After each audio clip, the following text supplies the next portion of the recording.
Hi, welcome everyone. This is another Talk Time series are all about, I guess, building a business and what that involves in the way of the hypnotherapy career. Today, we're going to be talking about finding your niche and doing things that you feel passionate about. I've got Teresa Saunders joining me, so I hope that you're going to really enjoy this one. We're going to cover off a couple of things that might have been rattling around in your head and talk to those things.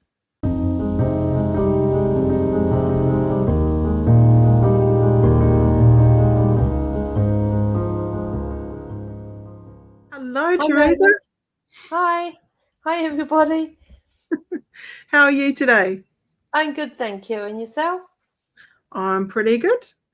Now, when we're kind of looking at the idea of niche, finding a niche market, probably those out there have kind of maybe come across that terminology before, but it's about specialising in something, isn't it? Yes, yep. It's about, I guess, your passion and what you'd like to work, a narrower field of what you'd like to work in. So if we do a bit of self-reflection and go, okay, well, what lights me up inside? What would be something that I would really like to do again and again and again, 1,000 sessions in a row, and I wouldn't get tired of it? So that's sometimes a bit of an interesting question, especially if you're just starting out, you're not really sure what your niche might be or what your passion is. But some of you might have actually come into this career or looking at this career because you have a specific audience that you want to connect to. So for those that do know, okay, I want to work with teenagers, or I want to work with young mothers, or I want to work with people entering into retirement and not knowing what they want to do next, or feeling that sort of sensation of change. So there's all sorts of different areas that we can specialize in. And there's pros and cons in a small market of doing that. When we're thinking about me, I'm going to just start there. I am very broad, but I do definitely specialize in some areas. And one of them might be addiction work, definitely. And the other one is anxiety. So they're the two niche areas that I tend to work with. I don't spend a lot of time promoting weight loss or some of my other services, but people definitely come in for other things like fear of flying and, general phobias and stuff. But it's certainly not what I'd call me pushing it out into the marketplace. What are your thoughts on that, Teresa?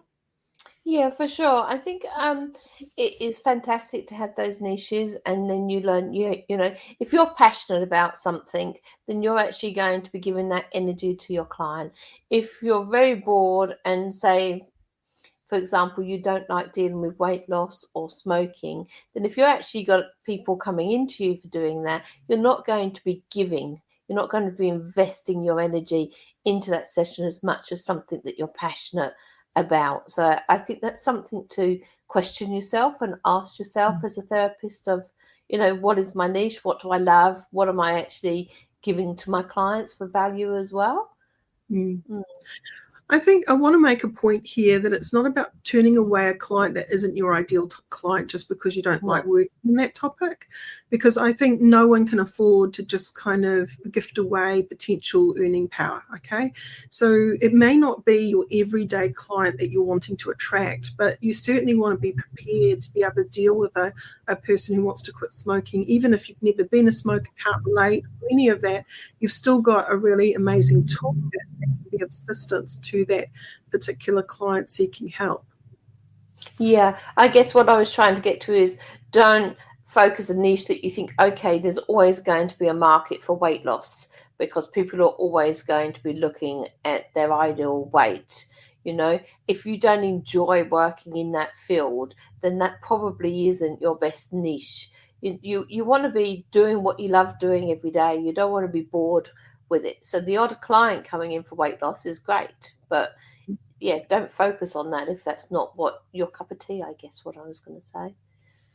One of the things I've noticed in my career is I light up when I have someone who's an entrepreneur who wants to sort of go on a journey of discovery and really up their game. And my goodness, I come to life.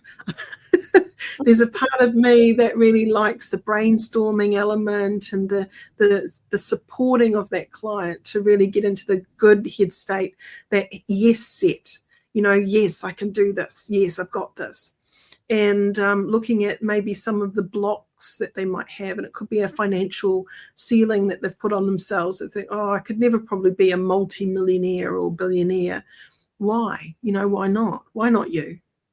If other people can do it, why not you? Where is that coming from? So I get really excited because that can be quite a layered, juicy journey that people are broadcasting and getting into what's their story, what's going on really here. Quite often it's more broad than just the niche. So it's like, how do I enjoy unpacking that client and working with that client? And it may be the niche brings that kind of client to you, but how you're working within that genre as well will be something that will be unique to you. So the way that I unpack someone versus you, Teresa, you'll have different questions, different methods of supporting that client, because we're all a little bit different as therapists, aren't we? That's for sure. Yeah, we all go through training. We do our diploma. We run basically, no matter what schools we go to, we have similar foundations. If you're working to a diploma, but when you come away, you'll actually work with that in that field slightly different to somebody else within your class or your mentor. You put your own sort of seal onto it. So if we think about some areas of specialising, think about your knowledge base. Maybe you've got a personal experience in that, and that's going to really light you up because you understand. You get it on that empathetic level. You've journeyed through it maybe yourself, and you've got to the other side, and you have that success story in your own heart and your own mind. The other thing I'd say is if you're just starting out, then don't worry if you don't know what your niche is. Do a brainstorm on yourself and sort of think, okay, what do I like? What do I enjoy? What am I happy and be passionate about learning more about? And you can then make your niche, tailor your niche that way. It doesn't have to always be knowledge that you necessarily know at this moment in time. Maybe you're a sports person and you really enjoyed being involved in all kinds of sports, and you've got a bit long in the tooth and you don't maybe do as much anymore, but the feeling of getting up there and wanting to be the best, or kind of leading the pack in the cross country or something like that. So that winner's mindset in the way of sports performance, that's something that if you are a keen sports fanatic, you might do really well with working alongside athletes. So that could be something that just naturally falls to you because you've also had that understanding of keying in and going, yeah, I know that feeling of winning, or I know that feeling of loss as well, like I didn't quite get there, and that frustration that might bring. So if you've journeyed that may be a particular niche that could be of interest to you. Equally, there could be that sort of parenting journey that you've gone through as well. I know for me, my practice has evolved in my interest in helping parents journey the stresses of parenting. And if you haven't been a parent, you might not relate so much. Yeah. So it's looking not just as your passions, I guess what you're saying is also look at your life's journey, and there'll be areas there that you can specialize in as well, because you've lived through it, you've been through it, so you can understand some of that journey as well, which can be useful when you're working through with your client. And I think the client energetically understands you relate to them. Even if you don't share any of your story, the way that you are listening, the way that you get it as you are journeying them, supporting them through whatever it is, will give them an indication that it's your flavor, that they're with the right person. And this is going to be really helpful. I think that if you're coming from a place of you don't maybe always understand, we can imagine as if we're in that person's position. Absolutely. There's nothing wrong with you not having much knowledge around what they are wanting to work with, because remember, the client has the answer, right? That's right. It's just about finding that niche and tailoring into that so that you can specialize, which will draw clients. But do be really careful that it's not too narrow a niche as well, and be open to having other clients with different challenges in their life coming up to you as well. So the downside of having a really narrow niche, it would be burnout. If I think back to the time where I was working at the Quit Line, and I was, had my lots of people I had to call and check in and talk about it and prepare them. It was like the same thing over and over and over again. Even though they were different people, the topic was too narrow a band, and I went into autopilot. And to be fair, when I went back into my private practice as a hypnotherapist, the last client I really wanted to come through that door was a smoking.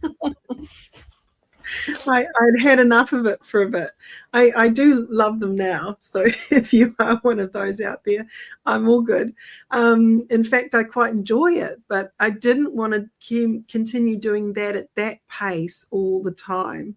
So I really did sort of move into more anxiety-centered work rather than addiction frameworks at that point in my career. So burnout is real, like if you're seeing the same old thing.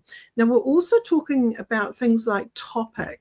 So if you're dealing with trauma again and again and again, let's talk about that as a niche especially because that in itself can be a bit of a heavy task. So if you're new as a therapist and you're not used to just parking that client when they leave and not entertaining it again and again in your mind, that might be quite heavy work for you. What are your thoughts? For sure. And I mean, you've got to look at your own well-being as well as wanting to help people. And if you are somebody that does take on other people's challenges and circumstances and can't let it go, then maybe you need to do, for your own well-being, look at a different niche. But if you are working in something heavy like trauma and that, then I really do believe firmly that you should have supervision and regular supervision to offload that and find other ways in between. And it may be more than just monthly supervision, let's be real. If you've got a busy practice and you've got a ton of clients coming in with some really heavy duty stuff and you're wading through it, you don't want to get to that point where you're just blocking everything. You do need a safe space often to just unload, to notice your boundaries, to do all of those things so you're safe and you're doing the best by keeping yourself safe for your client's sake as well. Yes, for sure. And I mean, that can be talking with your supervisor, but also having space for yourself where you might take time out to do meditation or go for a walk or do something that will allow you to let go and release some of that, I guess, trauma that you've listened through. Let it go, because working with trauma can be very challenging.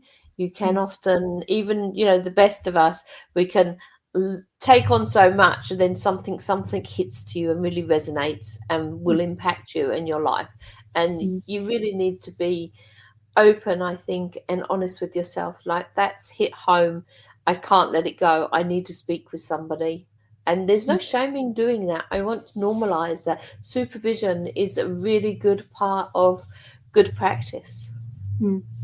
Now, a lot of people may not understand what supervision actually is. So clinical supervision is not having someone sit in your session with you, okay? So what happens is you would book a time with your clinical supervisor and you would come maybe with 3 basic clients that you want to talk through about how that went, and they're going to ask you questions around ethical questions. They're going to check in, how was that for you? So they're going to just sort of see your buoyancy levels and whether there's a blind spot maybe that you've missed. They might point that out through a series of questions.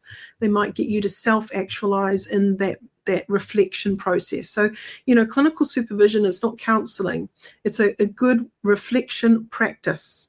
It's about going through one client at a time that maybe is quite the heavy sort of more triggering kind of client, and just journeying through that and having that person to bounce off. But it's not about the clinical supervisor telling you what you should be doing, but they may point out something that maybe you didn't notice, or something like that, which could be really beneficial to your emotional well-being. So, have a think about the kind of clinical supervisor you might go for, whether you're going to go to a psychologist or a counsellor who offers clinical supervision, or you go to an actual hypnotherapist that offers clinical supervision. So if you're dealing with a modality like hypnotherapy, I do find that going to a fellow hypnotherapist who understands what you're actually doing and how you're working more beneficial. But that's just me. That's my take on it. Yeah. And I guess getting back to the niche as well, part of things is if you do hone into something that's very small, you can potentially limit your amount of clients that you're going to get and uptake. So that's something to be mindful of as well.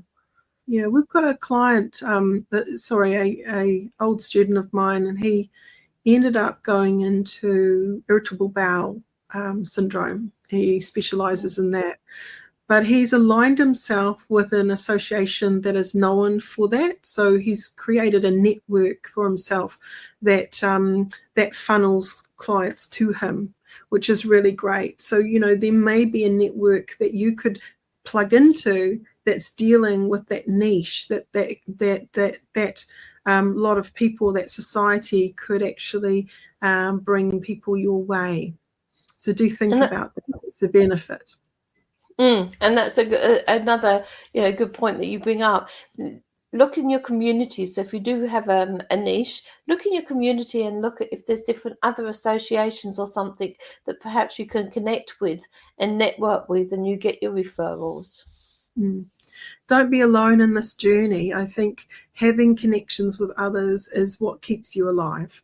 So it may be that you become a powerhouse and you connect to another person who's got a similar niche, and you work together like a team, So if it's weight loss, for example, you might come together with a nutritionalist and you're working together in tandem. That can be a really good, solid branding opportunity to create a course or create one-on-one intensives and stuff where there's the balanced view of that holistic journey, and having the right specialists as part of that journey, as part of that package. So definitely there's room. I was walking to the train station this morning and something popped into my mind. It was a reflection moment. And you were in on this actually, Teresa. When I actually was going to talk at the summit, the Hypno Summit, I was thinking about what areas I was going to, I guess, specialise in. And one of them was burnout. And prior to that, I hadn't really put much thought into burnout, but I wanted to be a speaker. So I thought, right, how can I fit that into something I could specialise in? And thankfully, I had experienced burnout in my own life, and I'd actually dealt with clients that had burnouts. It wasn't something they didn't know about, but for that particular reason, I needed to stand out. So I got the speaking gig.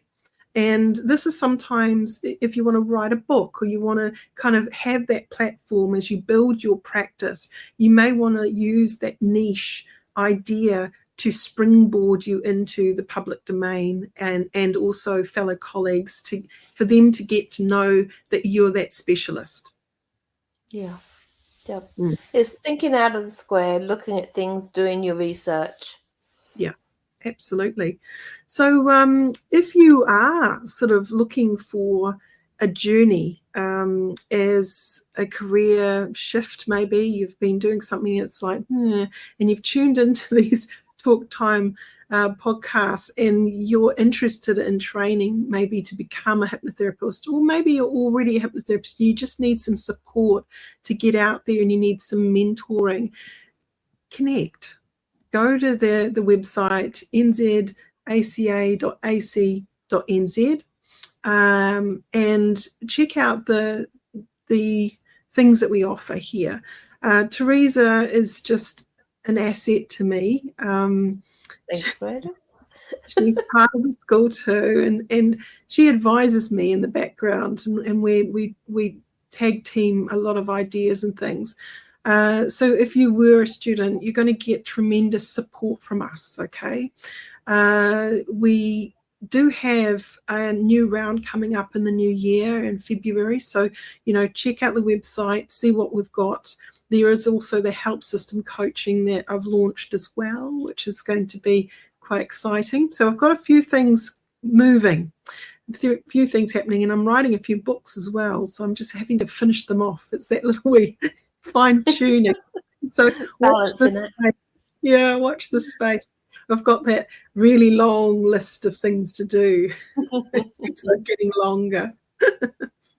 So look, please, if you liked this content and it's you haven't subscribed yet, please like and subscribe, because it would mean so much to us, because we want to build and shout out and celebrate hypnotherapy to the world. And that means that with your help, we can get there. And we're slowly building, it's like, how'd you put it? We did a little wee talk at this year's conference on our actual talk time and what we've been learning as we've been creating these things, the thumbnails and all of that stuff. And it's been a great growth journey, but I'm hoping that it also is a great resource for you. So if you are wanting to know, how do I start out? What are these things? I was looking through other YouTube things and they didn't really have a lot on this. So I thought, even though it's not the most fantastic topic in the world, it's actually one that I would want to know if I was starting out or I was struggling with my career. I would want to kind of have this content. So I'm hoping that by producing this, it's hitting the spot for you guys out there. So please put in the comments if it's working for you. If you have any questions, feel free to do that. Anything else you would like to finish off with, Teresa? And I guess if it doesn't resonate with you, but you know that there is somebody, a friend of yours or a colleague that sort of is interested in changing career or interested in hypnotherapy or their own well-being, then please do share this onto them and connect. And please don't be afraid. Comment what you want in the comment box. Hopefully it's positive news. But, we're open to feedback as well, because we're learning. This is a learning journey for us too, with doing the podcast. So we want to get interactive and for our viewers to be able to connect with us, give us feedback or tell us what they actually want to listen to, and we'll do our best to deliver that to you. Absolutely. So look, thank you for tuning in. Thank you, Teresa, for joining me today. And tune in next week for another Talk Time series. And we're going to be going right through Christmas, so keep tuning in and we will turn up. Okay? Yeah. Thanks. Bye everyone. Till next week.